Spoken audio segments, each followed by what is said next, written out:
So today we're going to be looking at the mint switches. They're really cute. They match perfectly with the Bower too. They are a nice light teal housing. So the specs on these, I'll put up on the screen. They are going to be a 68-gram spring with unwiped stems, or bum wipe if you want to call it like that, with a nice teal polycarbonate housing.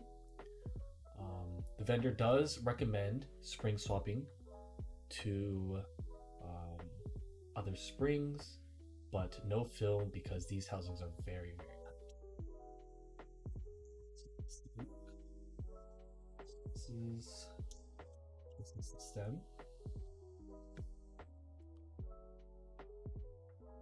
Standard. Very nice stem. Bottom housing spring. Nothing to there. It's really pretty.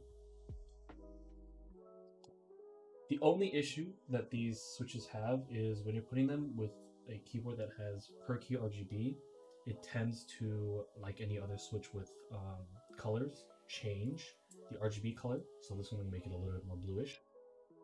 Also, there are reports of stems not fitting with keycaps. For me, I've only had this issue with one keycap, and I just put that stem away. I tested it on every single key, both OEM, GMK, and SA profile keycaps, and I've only had issue with one switch. So your mileage may vary, but just telling you my experience.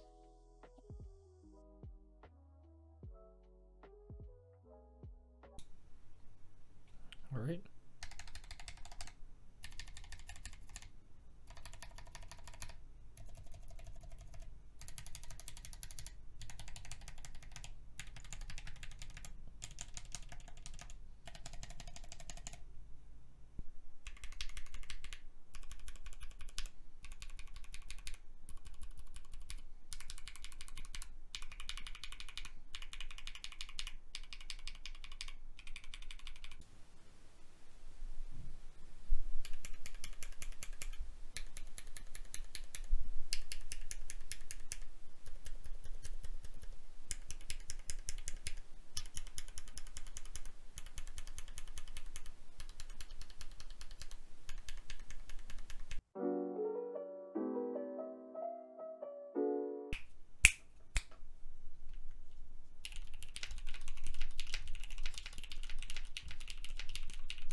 ABDC7.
Alright, so ultimately, my opinion is I think these switches are great.